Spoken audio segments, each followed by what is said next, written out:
سلوک کرنا ہوگا۔ امام فخر الدین رازی علیہ رحمہ نے اسی آیت کریمہ پر گفتگو کی، اور دوسری آیت کریمہ انشکر لی ولوالدیک، اس پر کہ یہ کیا ارشاد فرمایا کہ اللہ کے علاوہ کسی اور کے لیے عبادت نہیں ہے، اللہ کے علاوہ اور کسی اور کو پوجو گے نہیں، اور متصل والدین کے ساتھ اس نے سلوک کی تلقین کی گئی۔ تو فرماتے ہیں متصل ماں باپ کے ساتھ اس نے سلوک کی تلقین اللہ کی عبادت کا ذکر کرنے کے بعد کیوں ہے؟ تو فرمایا کہ انسان کے وجود کا سبب حقیقی ذات باری تعالی ہے، اور انسان کے وجود کا سبب مجازی والدین ہے۔ اس لیے سبب حقیقی کے حقوق کو بیان کرنے کے بعد متصل سبب مجازی کے حقوق کو بیان کیا، اور کہا والدین کے ساتھ حسن سلوک کرو گے۔ بالخصوص جب والدین بوڑھے ہو جائیں تو ان کے ساتھ حسن سلوک کی تلقین بہت زیادہ کی گئی، چونکہ والدین جب بوڑھے ہو جاتے ہیں اور اولاد معاملات کو سنبھالنے لگتی ہے تو ان کے اختیارات جب سمٹنے لگتے ہیں تو سعادت مند اولاد سب کچھ سنبھالنے کے باوجود بھی اور سارے معاملات اپنے ہاتھ میں لینے کے باوجود بھی والدین کو اس طرح حاکم بنائے رکھتے ہیں کہ کوئی بات ان کے پوچھے بغیر کرتے نہیں ہیں۔ لیکن جو اولادیں والدین کی حساسیت کو نہیں جانتی یا وہ ان کے حقوق کو نہیں پہچانتی تو وہ والدین کو اگنور کرنا شروع کر دیتی ہیں، اور والدین یوں سمجھتے ہیں کہ اب تو ہم عضو معطل ہو گئے، کسی کام کے نہیں رہے، ہماری اولاد ہم سے پوچھتی بھی نہیں۔ حالانکہ پوچھ لینے سے کوئی حرج نہیں تھا، ماں باپ ہی ایک ایسا وجود ہیں جو یہ چاہتے ہیں کہ میری اولاد میرے سے آگے نکلے، اور اپنی اولاد کو اپنے سے آگے دیکھنا چاہتے ہیں۔ ماں باپ کی مثال اس درخت کی طرح ہے جو دھوپ اپنے بدن کے اوپر لیتا ہے اور پتوں میں جذب کرتا ہے اور نیچے بیٹھنے والوں کو چھاؤں فراہم کرتا ہے۔ پھل اس کے اوپر لگتا ہے، خود نہیں کھاتا، اوروں کے لیے پھل دیتا ہے۔ والدین جو کمائی کرتے ہیں، محنت کرتے ہیں، تگ و تاز کرتے ہیں، جد و جہد کرتے ہیں، وہ اولاد کے لیے ہوتی ہے۔ اور اولاد جب سمجھدار ہو جائے اور جب وہ معاملات کو سنبھالنے لگ جائے تو اس کو چاہیے کہ والدین کو اگنور نہ کرے۔ اللہ کے محبوب کی خدمت میں ایک شخص حاضر ہوا اور اس نے کہا کہ حضور، میرا بیٹا مجھے اپنی چیزوں کو ہاتھ نہیں لگانے دیتا۔ تو آقا کریم نے اسے بلایا، کہا کہ تمہارا باپ کیا کہہ رہا ہے؟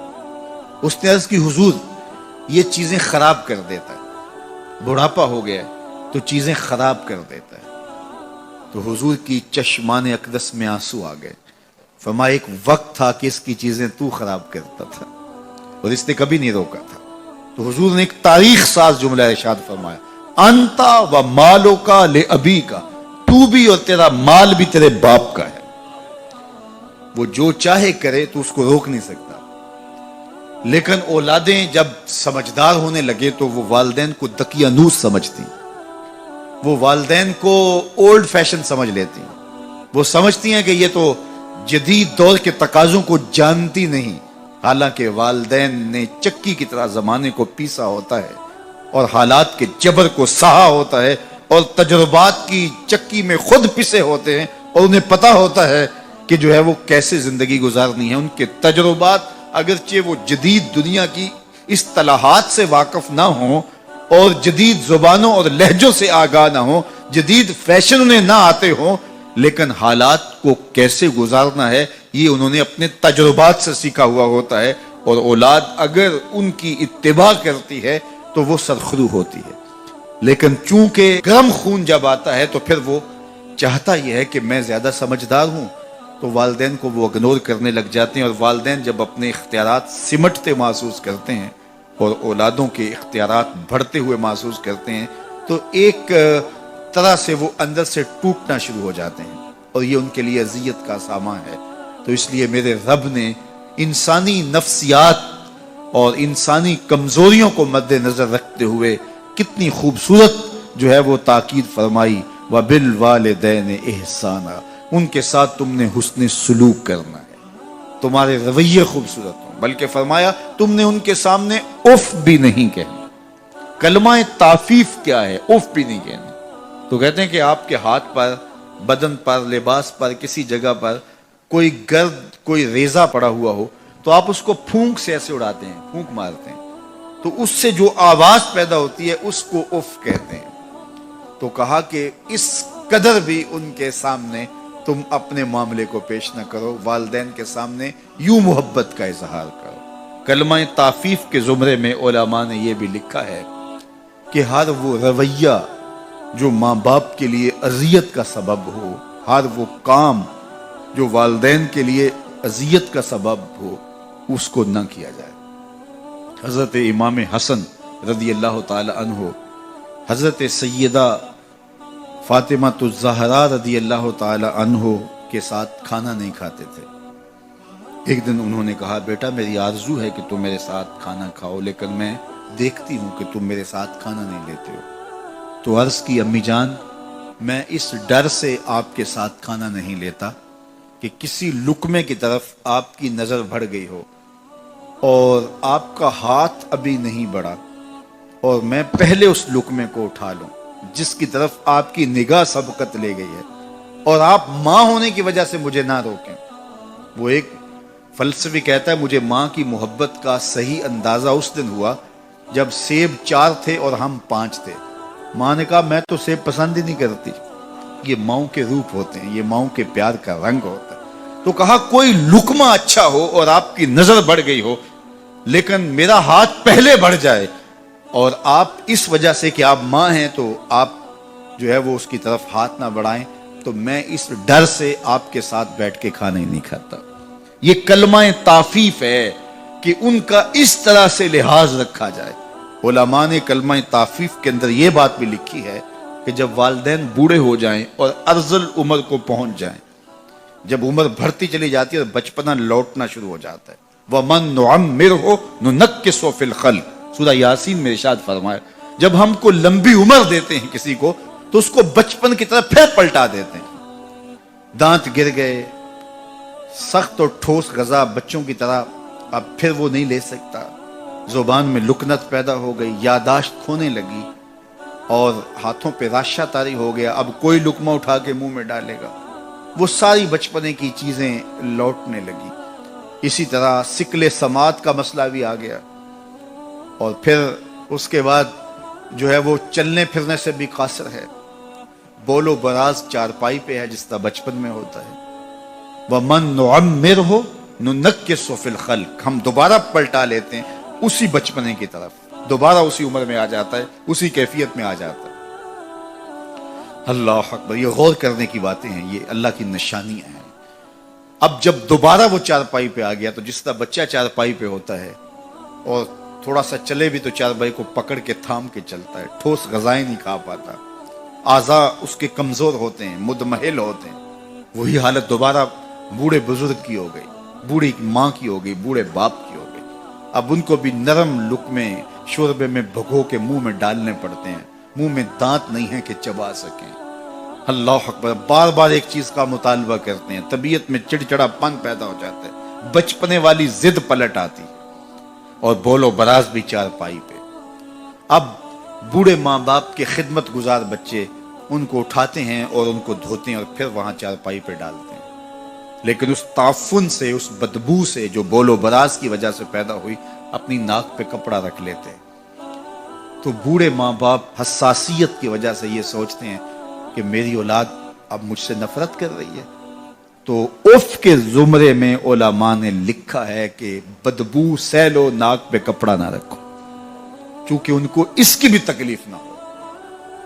جب چھوٹے بچے کو ماں دھوتی ہے تو اس وقت کپڑا ناک پہ نہیں رکھتی، بدبو آ رہی ہوتی ہے، لیکن یہ ماں کا پیار ہوتا ہے. بوڑھا ہو جائے تو ان کے ذہن میں یہ خیال آ سکتا ہے، تو تعفیف کے زمرے میں لکھا گیا کہ ناک پہ کپڑا بھی نہ رکھے، بدبو سہ لے، تکلیف گوارا کر لے، لیکن ان کو اس کا احساس بھی نہ ہو. اللہ اکبر، جب بچہ ہوتا ہے تو توتلی باتیں کرتا ہے، تو وہ باتیں ماں باپ کے لیے خوشی کا سبب ہوتی ہیں، سارے بہن بھائی خوش ہوتے ہیں، اس کی توتلی باتوں سے ایک تسکین ہوتی ہے ان کو. لیکن بوڑھا جب توتلی باتیں کرنے لگے، لہجہ ٹوٹا ہو جائے تو بعض کا بچے ہنستے ہیں، تو جس طرح توتلی باتوں کا لاڈ ماں باپ دیکھتے ہیں، بوڑھے کے توتلے لہجے کے بھی لاڈ دیکھے جائیں۔ یہ کلمہ تعفیف کے زمرے میں آتا ہے۔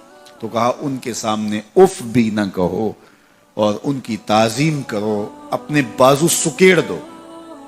جو کہا گیا نا کہ اپنے بازو ان کے سامنے سکیڑ دو، یہ پرندہ جب اڑتا ہے فضا میں اڑان بھرتا ہے تو وہ بازو پھیلاتا ہے اور پھر ان کو جنبش کر کے آگے بڑھتا ہے، لیکن جب اس نے دوبارہ زمین پہ آنا ہے تو بازوؤں کو سکیڑنا شروع کر دیتا ہے۔ جب بازو سکیڑتا ہے تو وہ زمین پہ آ جاتا ہے۔ تو کہا والدین کے پاس جب آؤ تو بازو سکیڑ لو۔ مطلب کیا؟ تم مفتی شہر ہو، تم علامت الدہر ہو، تم ڈی سی ہو، تم ایس ایس پی ہو، تم منسٹر ہو، تم بہت کامیاب بڑے بزنس مین ہو، تم ڈاکٹر ہو، تم انجینئر ہو، زمانہ تمہاری باتیں سننے کے لیے ترستا ہے۔ دنیا کی دانش گاہوں میں تمہاری گفتگو موتیوں کی طرح لوگ جھولیوں میں ڈالتے ہیں، تمہیں پروٹوکول دیا جاتا ہے، عزت ہوتی ہے، تکریم ہوتی ہے، تمہارے نام کے نعرے لگتے ہیں، پھول پھینکے جاتے ہیں، تمہارے لیے ریڈ قالین بچھائے جاتے ہیں، دنیا تمہیں تکریم دیتی ہے، لیکن اڑو، عزت پاؤ، لیکن جب ماں کی گود میں آؤ پھر پر سمیٹ لو۔ اب ڈاکٹر بن کے نہ آنا، اب بزنس مین بن کے نہ آنا، اب مفتی شہر بن کے نہ آنا، اب علامت الدہر اور فہامت الزماں بن کے نہ آنا، اب بیٹا بن کے ماں کے قدموں میں آگے بیٹھ۔ تو یہاں آؤ تو بازو سکیڑ کے آؤ اور باہر جاؤ تو بازو پھیلا لو۔ تو کہا ان کے سامنے اپنی بڑائی ظاہر نہ کرنا، بلکہ ان کے سامنے طفل مکتب بن جانا، طفل شیرخوار بن جانا، چھوٹے سے بچے بن جانا، ان کے لاڈ دیکھنا، ان کی چھوٹی چھوٹی باتوں پر جو ہے وہ باتیں کرنا۔ اللہ اکبر! یہ نہ سوچنا میں اتنا بڑا ڈاکٹر ہوں اور میں اس عنوان سے کتنے بڑے جو ہے وہ ضخیم اور علمی اور نکتہ رس دروس دیتا ہوں اور ان کے ٹوٹے ٹوٹے لہجوں پہ بات کرتا ہوں۔ یہی تو حسن ہے، یہی تو تمہارا جمال ہے، اس سے تمہارے والدین کو خوشی ہوتی ہے۔ ان کی عزت کرو، ان کی تکریم بجا لاؤ اور ان کی ضروریات کا خیال رکھو۔ وَقَضَىٰ رَبُّكَ أَلَّا تَعْبُدُوا إِلَّا إِيَّاهُ وَبِالْوَالِدَيْنِ إِحْسَانًا، ان کے ساتھ حسن سلوک کرو۔ اللہ اکبر! حضرت امام غزالی نے لکھا ہے اور لوگوں نے بھی لکھا کہ جو شخص اپنے والدین کے لیے روزانہ مغفرت کی دعا کرے، والدین زندہ ہوں تب بھی، فوت ہو گئے ہوں تب بھی، اس میں کبھی بھی ناغہ نہ کرے، روزانہ اپنے والدین کے لیے مغفرت کی دعا کرے، اللہ اکبر، ساری زندگی اس کے رزق میں بے برکتی نہیں آ سکتی۔ ساری زندگی تجربہ کر کے دیکھ، روزانہ ان کے لیے مغفرت کی اہتمام کے ساتھ دعا کیجئے، ساری زندگی ان کے رزق میں بے برکتی نہیں آئے گی، اللہ برکتوں کا نزول فرمائے گا۔